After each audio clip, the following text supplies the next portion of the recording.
bilang si Bugoy Carino. Pero ang tunay ko pong pangalan ay Rohel V. Carino Jr. Kilala niyo po ako sa pangalang Brenna. Pero ang first name ko po talaga, Brent Joan. Kami po ay unang nagkakilala sa Stars Hotel Quest. Kasi po, host kami dun dalawa ni Siren. So, si Brenna po yung nag-champion. Tapos yun, naging close na kami hanggang sa Goyong Bulili. May game plan na po kami kasi po, ako po yung nag-decision. Kunyari, sa isang game na to, kapag di ko po kaya si Brenna, tapos pag sasabihin niya po, hindi niya kaya, ako po. Sila Sejan, pati si Cyril. Magagaling din sila kasi po tinry namin, sabay-sabay kami. Kaso, minsan, parang di sila nag-concentrate ganun. Hindi kami atras sa Junior Minute to Win It. Kilala niyo po ako bilang Sijan, pero ang totoo ko pong pangalan is Sijan Gatsi Caranilla. Kilala niyo po ako bilang Cyril, pero ang tunay ko pong pangalan, Cyril Ann Bustamante Manapa. Kasi po, dati po, hindi pa kami artista, magkakilala na po kami. Kasi po, yung naging manager po namin, sinasabi po kami sa model. Tapos po yung lola niya, kukulain yung buhok niya. Ano po yun, dati ano lang yun, tahimik lang yan eh. Tsaka makulit. Kung nagkikita kami yan, lagi ko siyang inaasar. Tapos naasar naman siya, minsan umiiyak pa. Pango! Malaki mata niya. Sabi nga po niya kanina, kasi laki daw ng ping-pong ball yung mata ko. Kaya po ako sumali dito para mapalalunan ko po yung trip to Hong Kong. Nagpo-practice nga po kami ng todo-todo eh. Kasi alam namin Ito po, ibang laro yung nilalaro niya. Bugoy po magalingan eh. Kaya gagalingan po namin. Galingan mo ah. O siyempre, ikaw galingan mo, ako magaling na eh. Joke lang. Hey, please welcome your blue team, Brenna Garcia and Bugoy Carino.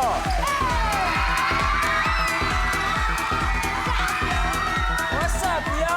Alam niyo po, pag nagtataping kami dito ng Minute to Win It, kadalasan, si Bugoy, nakikita ko sa side. Dumadalaw yan, sumisilip yan. Anong pakiramdam, bro? Na eto, maya-maya, ikaw na maglalaro sa ating 60-second circle. Nakasama mo pa si Brenna. Kinakabahan po ako. Sa backstage pa lang eh. Kinakabahan. Ikaw, Brenna, kamusta naman kayo nung practice? Nung bootcamp? Naiiye.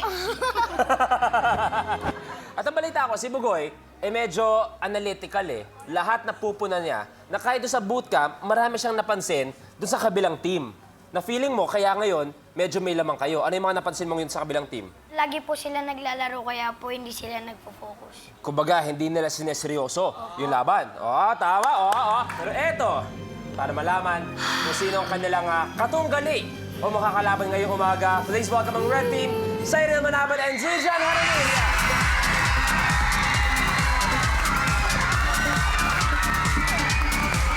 Yan, oh! Teka. Zijan, nagkagulo ang lahat. Bumati ka muna. Kamusta naman na maya-maya maglalaro na kayo ng Junior Minute to Win It? Kinakabahan na po kami kanina pa. Paano pinag-uusapan niyo backstage? Sabi niya, naiiran daw siya eh. Okay, alam niyo, kanina, sa atin na lang to ha, may napansin tong isang to. Sabi niya, kayo daw, hindi niyo sineseryoso yung practice. Lahat daw. Sabi niya, lahat yan dinadaan nila sa biro. Kami sineryoso namin. Sabi niya, yung dalawang yon, puro kulitan, puro tawa. Goy, may sabi ng ganun, Goy. Kanina nga po Awat na, Cyril. Awat na. Oh. Sabi nga po niya sa akin kanina, doon daw po sa una naming laro, sabi niya, wag ko daw po gagulimon. Sabi ko, Ay, natatakot ka! Natatakot ka! tapos po, sabi ko, bakit pa ako sumali? Di ko rin pala gagulimon. Ay! Wala ka lang susi eh. Saka naman nakakita ng gano'n, lumalaban ng kompetisyon, sasabihan yung kalaban, huwag mo naman galingan. Huwag mo naman gano'n. Oh. Alay mo maniwala. Good job, okay. Kids, blue team, red team, ganitong mangyayari. Ngayong umaga, 5 challenges ang kailangan niyong pagdaanan. Bawat challenge, may katumbas na points. Nandiyan ang 5, 10, 15, 20, and 25 points. Kung sinong mas naunang natapos, may mga special gift o bonus gift para sa team nyo. At syempre para sa team na pinakamaraming points pagkatapos ng 5 challenges, sila ay automatic na mananalo ng 75,000 pesos. Kung sino ang team na may pinakamaraming puntos pagkatapos ng 5 challenges, yun ang maglalaro sa ating Ultimate Challenge. Kung saan, yung team na yun pwede manalo ng 500,000 pesos. Okay? Zijan and Cyril, Bugoy and Brenna, are you ready to win it? Here's your second challenge. Egg roll. Egg roll! Agad! Gudu-gudu! Dahil mahilig ang kids sa pizza, this challenge is for you. Ang karaniwang medium-sized pizza box ay gawa sa cardboard at ito ay may sukat na 14 inches square. Sa challenge na ito, gamit ang pizza box, papaypayan ng junior contestants ang isang hilaw na itlog papunta sa marked area sa sahig. Dahil sa hugis ng itlog, may posibilidad itong gumulong sa iba't ibang direksyon. Isang dahilan kung bakit hindi ito madaling pagulungin papunta sa final destination. Junior contestants, gulong na! This challenge is worth 10 points. Pero bukod sa points, kung sinong una makatapos ng egg roll, pwede mag-uwi ng special prize namin na... Okay, family getaway ng Palawan.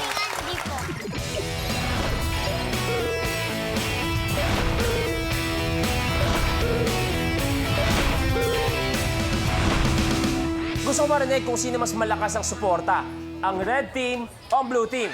Red team, parinig! Blue team! Get ready! You have a minute to win it! The game begins in 3, 2, 1. Let's go!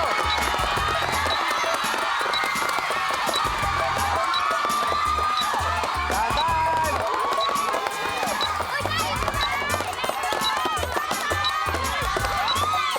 Up, lumabas, lumabas! Malapit na ang blue team! Blue team, nauna ka!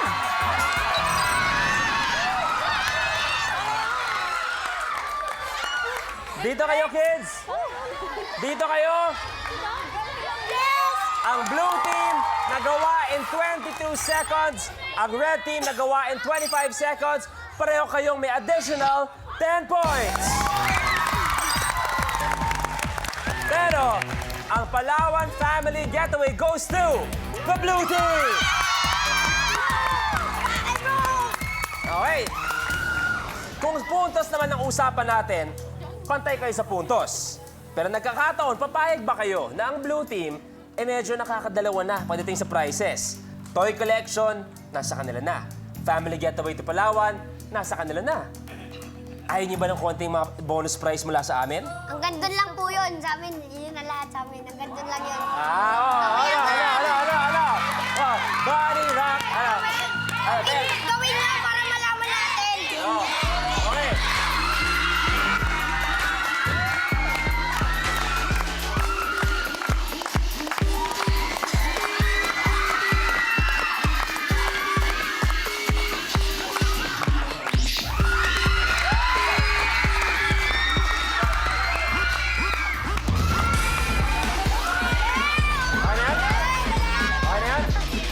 Yun na ba yung sayaw para sa'yo? Yun na yung sayaw?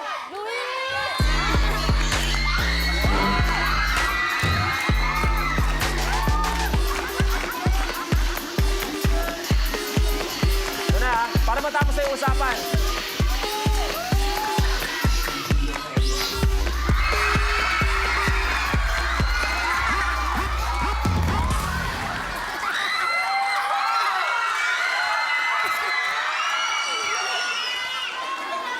Ay, nako, mga kabataan, papunta pa lang kayo, naka-4 na balik na ako.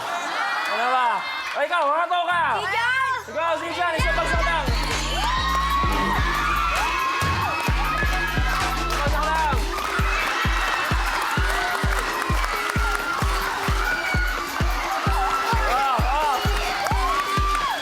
Palapakan niyo naman, kids natin, palapakan niyo naman!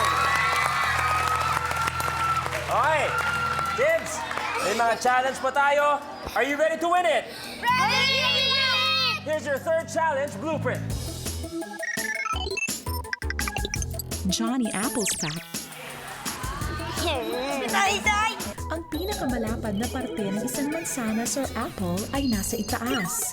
Sa ibaba naman, mayroon itong 5 magkakaibang knobs, kaya walang apple na magkakapareho. Sa challenge nito, mag-uunahan ng junior contestants na pagpatung-patungin ng 4 na apples at dapat mapatayo ito ng at least 3 seconds.